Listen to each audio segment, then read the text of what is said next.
Hello my dear student, welcome back to my YouTube channel Subhash study centre. कक्षा 10 के जितने भी मेरे प्यारे बच्चे अर्धवार्षिक परीक्षा देने वाले हैं 2024-2025 में, आज के इस वीडियो में मैं आप सभी के लिए लेकर के आ चुका हूं सबसे इम्पोर्टेंट हिंदी विषय का वायरल मॉडल पेपर। मेरे प्यारे बच्चों, इस मॉडल पेपर को यदि आप तैयार कर लेते हैं तो आप 70 में 70 का स्कोर बहुत ही आसानी से कर लेंगे अपनी अर्धवार्षिक और अपनी बोर्ड परीक्षा में भी। तो मेरे प्यारे बच्चों, चलिए आगे बढ़ते हैं। उसके पहले आपसे एक रिक्वेस्ट है कि आप लोग वीडियो को शेयर कर देना। साथ ही मेरे प्यारे बच्चों, पूरे मॉडल पेपर को मैं सॉल्व कराऊंगा। जैसा कि आप देख सकते हैं, जो खंड खा होगा यानी खंड बा, उसके भी सभी प्रश्नों का उत्तर मैं आपके लिए लेकर के आ चुका हूं। तो वीडियो को बिल्कुल लास्ट तक देखिएगा, एक एक प्रश्न का उत्तर मैं आप सभी के लिए लेकर आ चुका हूं। आप लोग यहां पर देख सकते हैं उसकी एक झलक। तो मेरे प्यारे बच्चों, आप लोग वीडियो को लास्ट तक देखिएगा। तो चलिए स्टार्ट करते हैं। समय आपको दिया जाएगा 3 घंटे 15 मिनट का। समय आपको पेपर में कितना मिलेगा? 3 घंटे 15 मिनट का मिलेगा। पेपर का पूर्णांक रहेगा 70 अंकों का। निर्देश यहाँ पर है, पहला, प्रारंभ के 15 मिनट आपको मिलेंगे प्रश्न पत्र पढ़ने के लिए। और प्रश्न पत्र जो होगा खंड आ और खंड बा, 2 खंडों में विभाजित रहेगा। चलिए, खंड आ के जो प्रश्न हैं 20 अंक के बहुविकल्पी प्रश्न पूछे जाएंगे खंड आ के, और प्रत्येक प्रश्न 1 अंक का है। आप लोग याद रखिएगा, एक यहाँ पर आप लोग ध्यान दें, प्रत्येक प्रश्न 1 नंबर का है और कुल 20 प्रश्न आएंगे, यानी 20 नंबर के प्रश्न आएंगे। चलिए, इन प्रश्नों को आप लोग जरूर तैयार कर लेना। सबसे पहला और सबसे इंपॉर्टेंट प्रश्न है मेरे प्यारे बच्चों, हिंदी की प्रथम कहानी है। इनमें से हिंदी की प्रथम कहानी कौन सी है? इसका उत्तर हो जाएगा सी वाला ऑप्शन। इंदुमती हिंदी की प्रथम कहानी है। और इंदुमती के लेखक कौन है? यानी हिंदी की जो प्रथम कहानी है, इस कहानी के लेखक हैं किशोरी लाल गोस्वामी जी। किशोरी लाल गोस्वामी जी के द्वारा लिखी गई हिंदी की प्रथम कहानी कौन सी है? इंदुमती है। अगला प्रश्न है, एकांकी सम्राट कहा जाता है, तो एकांकी सम्राट इसमें से किसे कहा जाता है? राइट आंसर होगा मेरे प्यारे बच्चों डी वाला ऑप्शन। राम कुमार वर्मा जी को एकांकी सम्राट कहा जाता है। और मेरे प्यारे बच्चों, इनकी प्रसिद्ध एकांकी का नाम क्या है? दीपदान। चलिए, अगला प्रश्न है, निम्नलिखित कथनों में से कोई एक कथन सही है, पहचान कर लिखना है आपको, यानी ओएमआर सीट में भरना है। तो पहला है कथन, ध्रुव स्वामिनी नाटक के लेखक डॉक्टर राम कुमार वर्मा हैं, ये कथन गलत है। दूसरा है कथन, गोदान के लेखक मुंशी प्रेमचंद जी हैं, ये कथन क्या है? सही है। तीसरा, मित्रता निबंध के लेखक डॉक्टर श्याम सुंदर दास हैं, ये भी गलत है। और क्या भूलूं क्या याद करूं उपन्यास विधा की रचना है, ये कथन भी गलत है। तो सही मेरे प्यारे बच्चों यहाँ पर बी वाला ऑप्शन है। गोदान के लेखक कौन है? मुंशी प्रेमचंद जी हैं और यह इनका उपन्यास है। गोदान मुंशी प्रेमचंद जी के द्वारा लिखा गया क्या है? उपन्यास है। चलिए मेरे प्यारे बच्चों, अगला प्रश्न यहाँ पर आप लोग ध्यान दें, हिंदी का प्रथम उपन्यास कौन सा है? वेरी वेरी इंपॉर्टेंट प्रश्न है ये, सभी आप लोग जरूर तैयार कर लीजिएगा। हिंदी का प्रथम उपन्यास है मेरे प्यारे बच्चों ए वाला ऑप्शन, परीक्षा गुरु। परीक्षा गुरु के लेखक कौन है? तो विकल्प में लिखा रहेगा लाला श्री निवास दास, लाला श्री निवास दास, या फिर लिखा रहेगा निवास दास, तो भी ऑप्शन सही रहेगा। परीक्षा गुरु हिंदी का प्रथम मौलिक उपन्यास है, लेखक हैं लाला श्री निवास दास जी। चलिए, अगला प्रश्न है मेरे प्यारे बच्चों, निम्न में से कौन सी शुक्ल युग की पत्रिका है? तो यहाँ पर बी वाला ऑप्शन सही होगा। हंस पत्रिका किस युग की है? शुक्ल युग की पत्रिका है। और इसका संपादन किसने किया था? मुंशी प्रेमचंद जी ने किया था। अगला प्रश्न मेरे प्यारे बच्चों है, कठिन काव्य के प्रेत कहे जाते हैं, तो इनमें से किसे कठिन काव्य का प्रेत कहा जाता है? इसका उत्तर होगा मेरे प्यारे बच्चों बी वाला ऑप्शन, केशव दास जी को कठिन काव्य का प्रेत कहा जाता है। इनकी प्रसिद्ध रचना है रसिक प्रिया, कवि प्रिया, आप लोग याद कर लीजिएगा। रसिक प्रिया और कवि प्रिया केशव दास जी की रचनाएं हैं, और साथ ही रामचंद्रिका भी केशव दास जी की रचना है। रामचंद्रिका होगा यहाँ पर। अगला प्रश्न है, नीरजा के रचनाकार कौन हैं? तो नीरजा महादेवी वर्मा जी की रचना है, बी वाला ऑप्शन सही होगा। चलिए अगला प्रश्न है, शोक गीत है, तो शोक गीत क्या है? बी वाला ऑप्शन सही होगा। सरोज स्मृति है, सरोज सुमित्रा नंदन पंत, सॉरी मेरे प्यारे बच्चों, सरोज सूर्यकांत त्रिपाठी निराला, सूर्यकांत त्रिपाठी निराला जी की बेटी का नाम था, और जब इनका निधन हो जाता है, यानी इनकी बेटी सरोज का निधन हो जाता है, अपनी बेटी की याद में ही इन्होंने सरोज स्मृति नामक रचना की थी, सूर्यकांत त्रिपाठी निराला जी ने। चलिए अगला प्रश्न है, मोस्ट इंपॉर्टेंट, कह रहा है तार सप्तक का प्रकाशन वर्ष क्या है? मेरे प्यारे बच्चों यहाँ पर आप लोग ध्यान दें, तार सप्तक का प्रकाशन वर्ष है, सी वाला ऑप्शन सही हो जाएगा। यहाँ पर मेरे प्यारे बच्चों कौन सा ऑप्शन सही होगा? सी वाला ऑप्शन। सन 1943 ईस्वी में तार सप्तक का प्रकाशन हुआ था, यहाँ पर राइट आंसर है सी वाला ऑप्शन। और किसने संपादन किया था तार सप्तक का? सच्चिदानंद हीरानंद वात्स्यायन अज्ञे जी ने। प्रश्न अगला है, शुक्ल युग की समय सीमा क्या है? तो शुक्ल युग की समय सीमा यहाँ पर बी वाला ऑप्शन सही होगा। सन 1919 ईस्वी से 1938 ईस्वी तक का समय किस युग के नाम से जाना जाता है? शुक्ल युग के नाम से जाना जाता है। प्रश्न अगला मेरे प्यारे बच्चों, शोक बिकल सब रोवहि रानी, रूप राशि बल तेज बखानी, इन पंक्तियों में रस कौन सा है? तो मेरे प्यारे बच्चों यहाँ पर आप लोग ध्यान दें, शोक किस रस का स्थायी भाव है? करुण रस का स्थायी भाव है। और मेरे प्यारे बच्चों श्रृंगार रस का स्थायी भाव है रति, वीर रस का स्थायी भाव है उत्साह, शांत रस का स्थायी भाव है निर्वेद।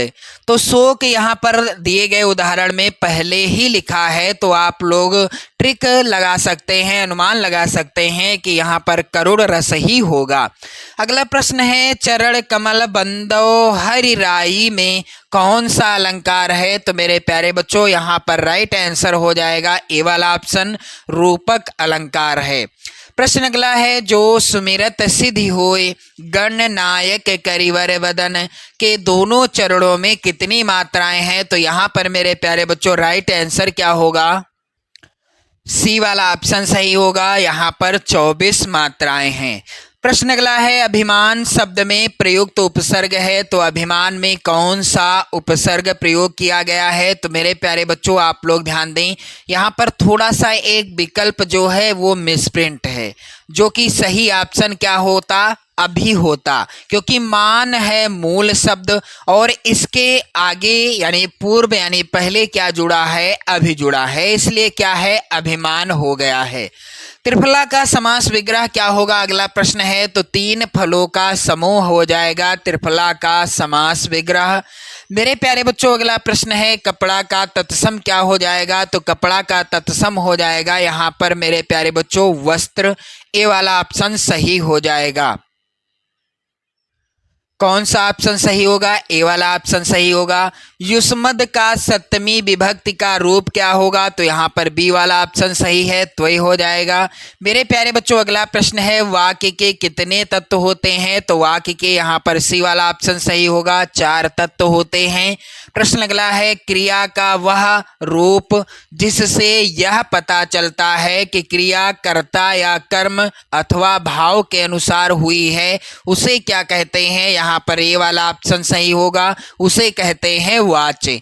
अगला प्रश्न मेरे प्यारे बच्चों है, भाषा की सबसे छोटी इकाई क्या है? तो भाषा की सबसे छोटी इकाई मेरे प्यारे बच्चों अक्षर है, क्योंकि अक्षर क्या है? भाषा की सबसे छोटी इकाई है, या वर्ण भी आप कह सकते हैं। अब बारी आती है मेरे प्यारे बच्चों खंड बा के प्रश्नों की ओर बढ़ने की। तो खंड बा में इस तरह के प्रश्न आएंगे।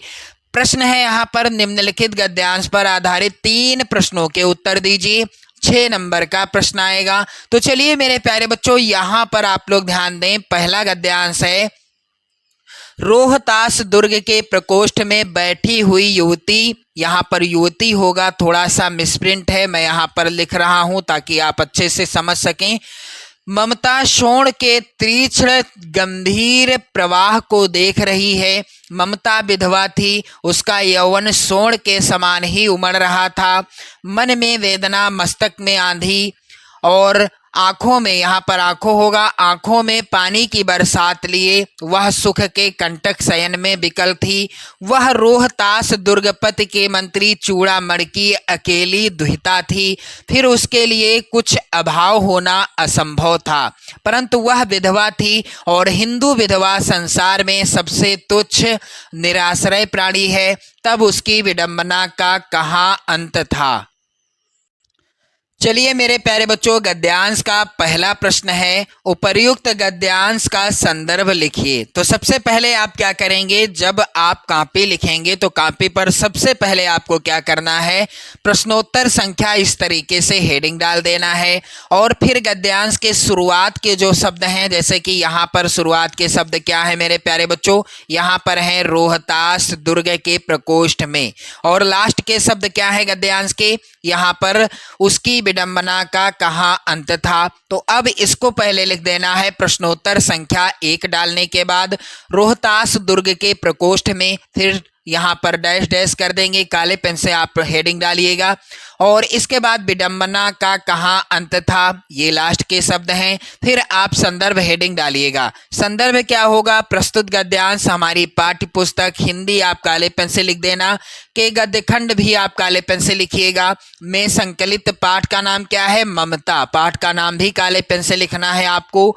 शीर्षक पाठ से लिया गया है और इसके लेखक कौन हैं, इसके लेखक हैं जय शंकर प्रसाद जी। लेखक का नाम भी आपको काले पेन से ही लिखना है। मेरे प्यारे बच्चों, यहाँ पर दूसरा प्रश्न है गद्यांश का, रेखांकित अंश की व्याख्या कीजिए। तो रेखांकित अंश है क्या यहाँ पर गद्यांश में मेरे प्यारे बच्चों, उसका यौवन सोण के समान ही उमड़ रहा था। मन में वेदना, मस्तक में आंधी और आंखों में पानी की बरसात लिए वह सुख के कंटक शयन में विकल थी। तो इसकी जो है व्याख्या क्या हो जाएगी, चलिए मेरे प्यारे बच्चों आप लोग ध्यान दीजिएगा, मैं आपको बताने वाला हूं पूरे गद्यांश की व्याख्या। तो पूरे गद्यांश की व्याख्या आप लोग ध्यान दें। जिस प्रकार सोन नदी उफन कर बह रही है, उसी प्रकार ममता का यौवन भी पूरी तरह उफान पर है। यहाँ पर रेखांकित अंश की ही व्याख्या मैं आपको बता रहा हूँ, तो यहाँ पर आप सभी लोग ध्यान दीजिएगा। आगे क्या हो जाएगी रेखांकित अंश की व्याख्या, उसके यौवन में और सोन नदी के उमड़ते प्रवाह में अद्भुत समानता है। वह हर प्रकार के भौतिक सुख से संपन्न है, फिर भी विधवा जीवन के कठोर अभिशाप से उसका मन तरह तरह के विचारों और भावों की आंधी से भरा हुआ है। उसकी आंखों से दुख के आंसू बह रहे हैं। विलासिता का सुख भी उसको कांटों की दुखपूर्ण सैया के समान प्रतीत हो रहा है। ये हो गया रेखांकित अंश की व्याख्या, यानी ये हो गई रेखांकित अंश की व्याख्या। चलिए यहाँ पर तीसरा प्रश्न है मेरे प्यारे बच्चों, ममता कौन थी, उसकी क्या स्थिति थी। तो ममता कौन थी, यहाँ पर आप लोग ध्यान दें, इसका उत्तर क्या हो जाएगा। ममता मेरे प्यारे ममता मेरे प्यारे बच्चों चूड़ामणि की बेटी थी और सबसे अजीब बात यह थी कि वह विधवा थी।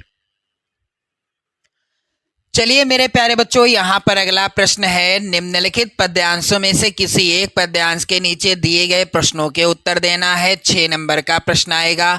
2 पद्यांश हैं, 2 गद्यांश थे, एक मैंने सॉल्व करा दिया है और एक ही पद्यांश में सॉल्व कराऊंगा। तो निर्गुण कौन देश को बासी, मधुकर कही समुझाई, सौहदय बूझत साँच नहासी, को है जनक कौन है जननी, कौन नारी को दासी, कैसे बरन भेष है कैसो कहीं रसमय अभिलाषी, पाओगे पुण्य कियो आपनो जोर करोगे गासी, सुनत मौन होए रहो, यहाँ पर होए होगा, होए रहो बावरो सूर सबय मत नासी। मेरे प्यारे बच्चों, पहला प्रश्न उपर्युक्त पद्यांश का संदर्भ लिखिए। कैसे लिखना है आप सभी को, सबसे पहले आप प्रश्नोत्तर संख्या डाल देंगे, प्रश्नोत्तर संख्या 2, फिर पद्यांश के शुरुआत के और लास्ट के शब्दों को काले पेन से लिखेंगे। जैसे कि शुरुआत शुरुआत के शब्द हैं निर्गुण कौन देश, फिर डॉट डॉट कर दीजिए और लास्ट में है सबय मत नासी। इसके बाद संदर्भ आप हेडिंग डाल दीजिए। प्रस्तुत पद्यांश सूरदास जी काले पेन से लिखेंगे आप लोग द्वारा रचित सूर सागर भी आप काले पेन से लिखेंगे। नामक ग्रंथ से हमारी पाठ्य पुस्तक हिंदी काले पेन से, के काव्यखंड भी काले पेन से लिखा जाएगा। में संकलित पद शीर्षक से उद्धृत है। पाठ का नाम भी आप काले पेन से ही लिखिएगा। मेरे प्यारे बच्चों प्रसंग भी लिखना है आपको, तो प्रसंग क्या होगा, इस पद में गोपियों यानी गोपियां उद्धव के द्वारा उपदेश दी गई निर्गुण भक्ति का खंडन कर उन्हें अवाक कर देती हैं। तो चलिए मैं आपको पूरे पद्यांश की व्याख्या बताऊंगा, यहाँ पर आप लोग ध्यान दीजिएगा। उद्धव गोपियों को बार बार ब्रह्म का उपदेश देते हैं। गोपियां उद्धव पर खींच कर कहती हैं कि हे भ्रमर, निर्गुण ब्रह्म किस देश का निवासी है, निर्गुण कौन देश को वासी, और हम शपथ देकर सच सच पूछ रही हैं, हंसी नहीं करती, हमें यह बात पूरी तरह समझा कर बताओ। उसका पिता कौन है, माता कौन है, स्त्री और दासी कौन है, उसका रंग और वेश कैसा है, उसे किस रंग की से अधिक लगाव है। यदि तुम कपट करोगे तो उसका फल स्वयं पाओगे। सूरदास जी कहते हैं कि गोपियों के इन प्रश्नों को सुनकर उद्धव की सारी बुद्धि नष्ट हो गई और वह पागल सा हो गया। अगला प्रश्न है मेरे प्यारे बच्चों पद्यांश का कि पद्यांश में मधुकर शब्द किसके लिए प्रयुक्त हुआ है, तो इसका उत्तर हो जाएगा पद्यांश में मधुकर शब्द उद्धव के लिए प्रयुक्त हुआ है। चलिए अगला प्रश्न यहाँ पर आप सभी लोग ध्यान दीजिएगा। प्रश्न संख्या 3 यहाँ पर आप सभी लोग ध्यान दें, एक ही पद्यांश को मैं सॉल्व कराऊंगा। चलिए यहाँ पर प्रश्न संख्या 3 है, दिए गए संस्कृत गद्यांशों में से किसी एक का संदर्भ सहित हिंदी में अनुवाद करना है। 5 नंबर का प्रश्न आएगा। मेरे प्यारे बच्चों यहाँ पर पहला है, यहाँ पर संस्कृत का गद्यांश, ऐसा नगरी भारतीय संस्कृते संस्कृत भाषायाश्च केंद्र स्थलम अस्ति। मेरे प्यारे बच्चों यहाँ पर इसका जो है आंसर कैसे आपको करना है, प्रश्नोत्तर संख्या 3 यहाँ पर डाल दीजिए। फिर गद्यांश के शुरुआत के शब्द काले पेन से लिख देना, ऐसा नगरी भारतीय संस्कृति डॉट डॉट कर दीजिए और यहाँ पर डैश लगाने के बाद यहाँ पर गद्यांश के लास्ट के शब्द क्या हैं, भाषायाम कारितः। फिर संदर्भ क्या होगा, प्रस्तुत संस्कृत गद्यावतरण हमारी पाठ्य पुस्तक हिंदी आप काले पेन से लिख देना। के संस्कृत खंड भी आप काले पेन से लिख दीजिएगा। के अंतर्गत वाराणसी, पाठ का नाम क्या है, वाराणसी नामक पाठ से उद्धृत है। चलिए इसका हिंदी अनुवाद भी आप लोग ध्यान दें। यह नगरी भारतीय संस्कृति और संस्कृत भाषा का केंद्र स्थल है। यहीं से संस्कृत साहित्य और संस्कृति का प्रकाश सब जगह फैला था। मुगल युवराज दारा सिकोह ने यहाँ आकर भारतीय दर्शन शास्त्रों का अध्ययन किया था। वह उनके ज्ञान से ऐसा प्रभावित हुआ कि उसने उपनिषदों का अनुवाद फारसी भाषा में कराया। तो ये हो गया इस गद्यांश का सरल हिंदी अनुवाद। अगला प्रश्न है मेरे प्यारे बच्चों यहाँ पर प्रश्न संख्या 4, दिए गए संस्कृत पद्यांशों में से किसी एक का संदर्भ सहित हिंदी में अनुवाद कीजिए। तो मेरे प्यारे बच्चों यहाँ पर है, मरणम मंगलम यत्र विभूतिश्च विभूषणम कौपीनम यत्र कौशेयम सा काशी के नियते। यहाँ पर जो अथवा वाला है पद्यांश, सर्वे भवन्तु सुखिनः सर्वे सन्तु निरामयाः सर्वे भद्राणि पश्यन्तु माँ कश्चित् दुख भाग भवेत्, इसका ही मैं आपको संदर्भ और बिल्कुल सरल हिंदी अनुवाद बताऊंगा। तो चलिए मेरे प्यारे बच्चों कैसे आपको लिखना है यहाँ पर आप सभी लोग देख लीजिए।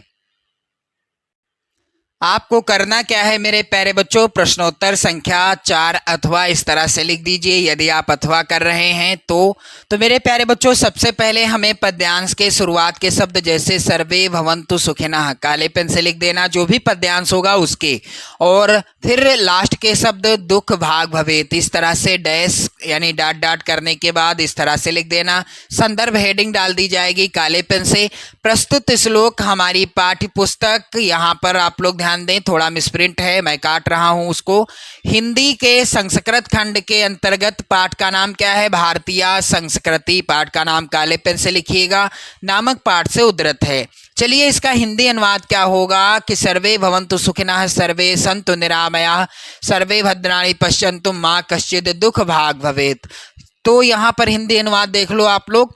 सब सुखी हों, सब रोग रहित हों, सब कल्याण को देखें, कोई भी दुखी ना हो। ये हो गया इसका हिंदी अनुवाद। अब बारी आती है प्रश्न संख्या 5। अपने पठित खंड काव्य के आधार पर निम्नलिखित प्रश्नों में से किसी एक का उत्तर दीजिए। तो जो खंड काव्य आपके जिले के लिए निर्धारित है उसी खंड काव्य के किसी एक प्रश्न का उत्तर आपको करना होगा और 3 नंबर का ये प्रश्न पूछा जाएगा। आप देख सकते हैं विभिन्न जिलों से संबंधित खंड काव्य पर आधारित प्रश्न। चलिए अगला प्रश्न है, दिए गए लेखकों में से किसी एक लेखक का जीवन परिचय देते हुए उनकी एक प्रमुख रचना का उल्लेख कीजिए। 5 नंबर का ये भी प्रश्न पूछा जाएगा और मैं आपको बताऊंगा सबसे वेरी इंपॉर्टेंट यहाँ पर रामचंद्र शुक्ल, जयशंकर प्रसाद, भगवत सरल उपाध्याय 2025 बोर्ड एग्जाम में 100% इनका जीवन परिचय आएगा। तो आचार्य रामचंद्र शुक्ल जी का जीवन परिचय आप लोग यहाँ पर ध्यान दें। प्रश्नोत्तर संख्या 6 का संक्षिप्त परिचय आप जरूर लिख दीजिएगा, जैसे कि जन्म कब हुआ, सन 1884 ईस्वी में, जन्म स्थान अगोना जो कि बस्ती जिले के अंतर्गत उत्तर प्रदेश में है, इनके पिता का नाम चंद्रबली शुक्ल, शिक्षा इन्होंने इंटर तक प्राप्त की और आगामी कक्षाओं में भी इन्होंने पढ़ाई की थी। रचनाएं इनकी चिंतामणि, विचार वेथी, रस मीमांसा, त्रिवेणी आदि हैं। मृत्यु हो गई थी 20 फरवरी 1941 को। तो चलिए इनका जीवन परिचय क्या होगा आप लोग ध्यान दें। यहाँ पर आचार्य रामचंद्र शुक्ल का जन्म बस्ती, आप काले पेन से लिखें जब आप इनका जीवन परिचय लिख रहे हैं, तो जिले के अगोना नामक गांव में सन 1884 ईस्वी में हुआ था। यहाँ पर जिसके नीचे मैं लाइन खींच रहा हूँ इस तरह से आप काले पेन से लिखिएगा। इनके पिता का नाम पंडित चंद्र बली शुक्ल था। आचार्य रामचंद्र शुक्ल जी ने हाई स्कूल की परीक्षा मिशन स्कूल मिर्जापुर से उत्तीर्ण की तथा इंटरमीडिएट की परीक्षा अंतिम वर्ष में ही छूट गई थी। शुक्ल जी ने मिर्जापुर के न्यायालय में नौकरी कर ली, किंतु किसी कारण से उस नौकरी को भी छोड़ दिया। बाद में मिर्जापुर के मिशन स्कूल में चित्रकला के अध्यापक हो गए। स्वाध्याय से इन्होंने हिंदी, अंग्रेजी, संस्कृत, बंगला आदि भाषाओं का अच्छा ज्ञान प्राप्त कर लिया। इन्होंने पत्र पत्रिकाओं में लिखना आरंभ कर दिया। बाद में इनकी नियुक्ति काशी हिंदू विश्वविद्यालय में हिंदी के प्राध्यापक पद पर हो गई। बाबू श्याम सुंदर दास के पश्चात आचार्य रामचंद्र शुक्ल जी हिंदी विभाग के अध्यक्ष बने और इस पद पर रहते हुए यानी कार्य करते हुए क्या हुआ, सन 1941 ईस्वी में इस महापुरुष का परलोकवास हो गया। तो मेरे प्यारे बच्चों, इनकी रचना का नाम क्या है? चिंतामणि। अगला प्रश्न है मेरे प्यारे बच्चों, आप लोग ध्यान दीजिएगा। दिए गए कवियों में से किसी एक कवि का जीवन परिचय देते हुए उनकी एक प्रमुख रचना का उल्लेख कीजिए। तो यहाँ पर सूरदास, तुलसीदास, बिहारी लाल सभी का जीवन परिचय है, यानी किसी एक का लिखना है और साथ यहाँ पर कितने नंबर मिलेंगे? 5 नंबर। तो चलिए मेरे प्यारे बच्चों, मैं आपको बता दूं सूरदास जी का जीवन परिचय बिल्कुल संक्षिप्त रूप से। प्रश्नोत्तर संख्या 6 का यहाँ पर महाकवि सूरदास जी का संक्षिप्त परिचय क्या है? जन्म कब हुआ इनका? सन 1478 ईस्वी में। और मेरे प्यारे बच्चों, इनके पिता का नाम रामदास था, गुरु का नाम वल्लभाचार्य और इनकी प्रमुख रचनाएं सूरसागर, सूरसारावली तथा साहित्य लहरी हैं। इनकी मृत्यु हो गई थी सन 1583 ईस्वी में। मेरे प्यारे बच्चों, यहाँ पर इनका जीवन परिचय आप लोग जरूर ध्यान दें। सूरदास का जन्म आगरा से मथुरा जाने वाली सड़क पर रुनकता नामक ग्राम में सन 1478 ईस्वी में हुआ था। विद्वानों में इनके जन्मांध होने के संबंध में मतभेद है। कुछ लोगों का विचार है कि सूर के काव्य में जैसा सजीव एवं स्वाभाविक चित्रण मिलता है वैसा किसी जन्मांध से किसी भी या कदापि भी संभव नहीं हो सकता है। जनश्रुति के आधार पर वह इन्हें बाद में अंधा हुआ मानते हैं। सूरदास सारस्वत ब्राह्मण परिवार में पैदा हुए थे। 18 वर्ष तक निकटवर्ती ग्राम में रहकर संगीत का अध्ययन किए। सत्संग के प्रभाव से उन्हें धर्म शास्त्रों का ज्ञान हो गया।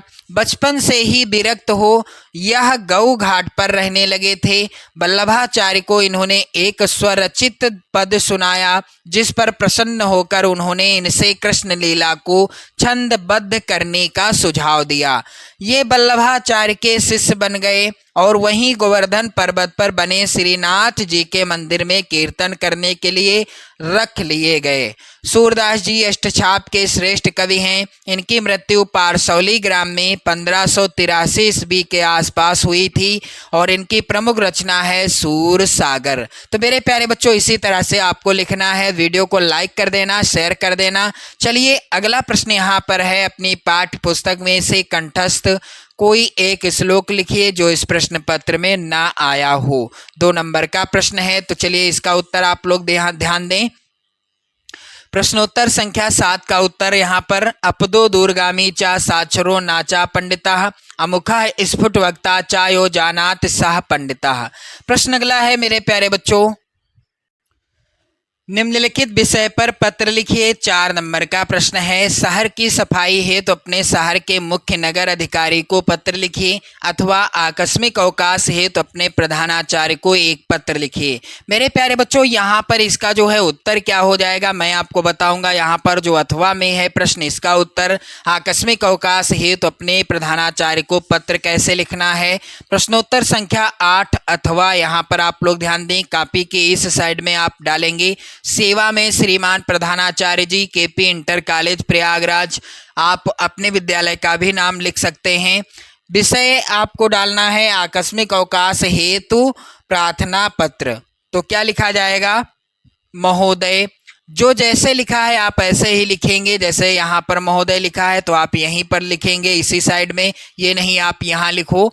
सविनय निवेदन है कि आज कॉलेज आते समय मेडिकल चौराहे पर मेरी साइकिल स्कूटर से भिड़ गई। मेरे दोनों पैरों और सिर पर चोट लग गई है। यद्यपि प्राथमिक उपचार करा लिया है, यानी कर लिया है या करा लिया है, परंतु दर्द के कारण कक्षा में पढ़ने में असमर्थ हूँ। अतः आपसे निवेदन है कि मुझे 2 दिन का 15 व 16 अप्रैल 2000 यहाँ पर मेरे प्यारे बच्चों 25 का आकस्मिक अवकाश प्रदान करने की कृपा करें। फिर आपको लिखना है कॉपी के इस साइड में, आपका आज्ञाकारी शिष्य का खा गा कक्षा 10 आ। आपको नाम नहीं डालना है और यहाँ पर आप दिनांक डाल दीजिएगा।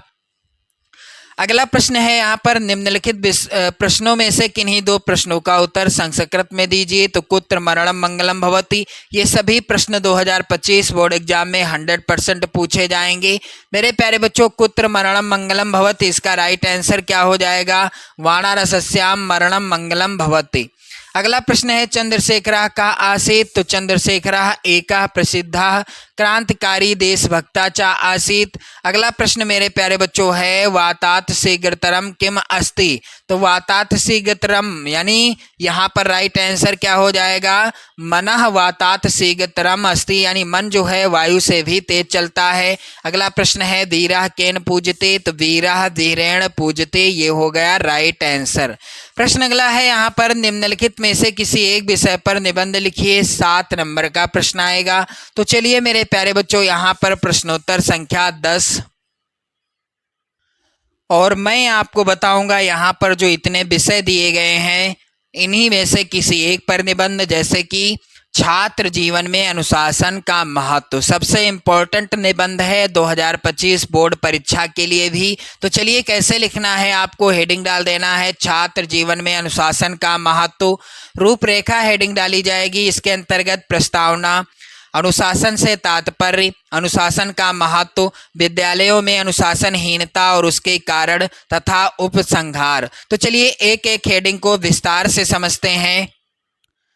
प्रस्तावना के अंतर्गत क्या लिखा जाएगा, विद्या का विनय से अत्यंत ही घनिष्ठ संबंध है।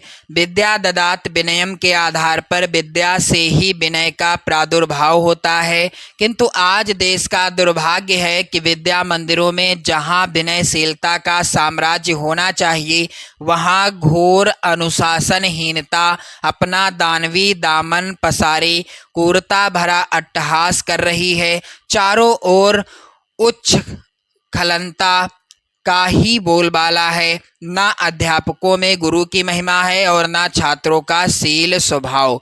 दूसरी हेडिंग है अनुशासन से तात्पर्य। तो अनुशासन से क्या तात्पर्य है मेरे प्यारे बच्चों, आप लोग ध्यान दें। यहाँ पर अनुशासन शब्द शास धातु से बना है, जिसका तात्पर्य शासन अथवा नियंत्रित करना होता है।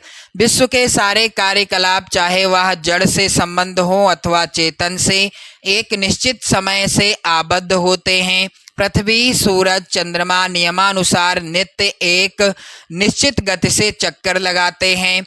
एक निश्चित अवधि पर ऋतुओं में भी परिवर्तन होता रहता है। यद्यपि प्रत्यक्ष रूप से इनका नियंत्रण करता दिखाई नहीं पड़ता, किंतु ब्रह्मांड का कण कण अनुशासन में आबद्ध होता है।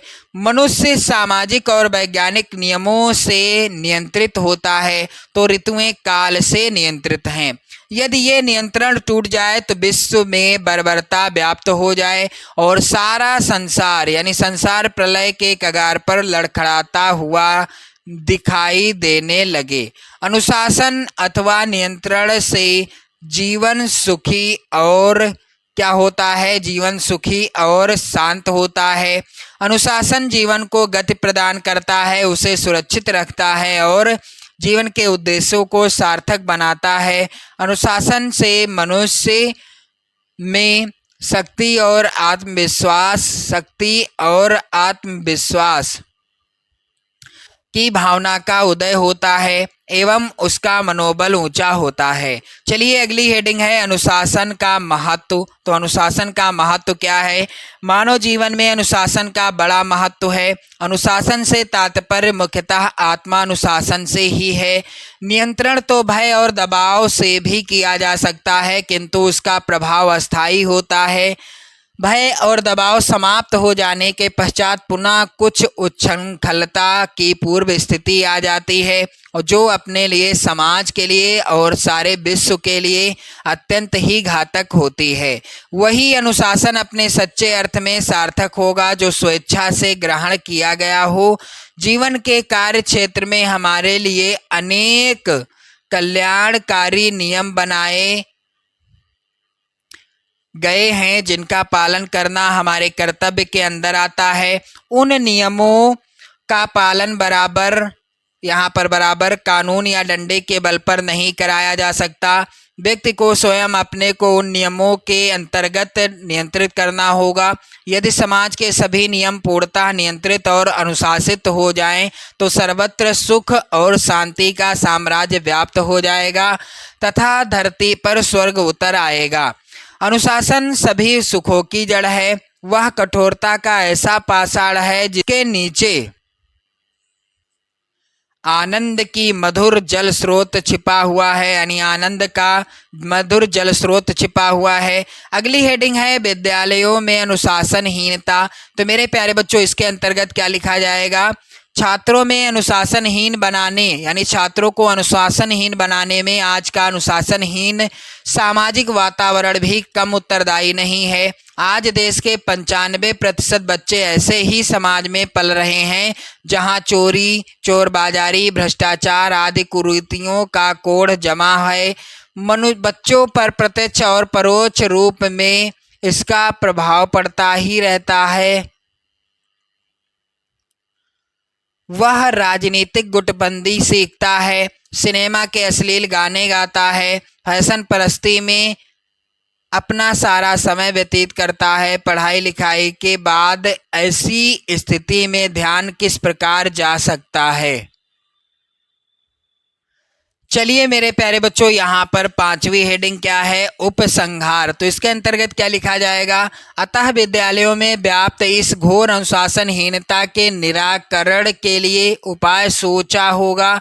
छात्रों में संतोष यानी असंतोष को दूर करने के लिए उसके सभी अभावों को दूर करना होगा। भावी जीवन के प्रति उसे आश्वस्त करना होगा। संघों के वास्तविक उपयोग उद्देश्यों को समझना होगा। तो मेरे प्यारे बच्चों, आपने देखा हिंदी विषय का अर्धवार्षिक परीक्षा का वायरल पेपर, जिसे मैंने पूरा सॉल्व कराया है। तो आप लोग वीडियो शेयर कर दें, लाइक कर दें। चैनल पर यदि आप नए हैं तो चैनल को भी सब्सक्राइब कर लीजिएगा। जय हिंद।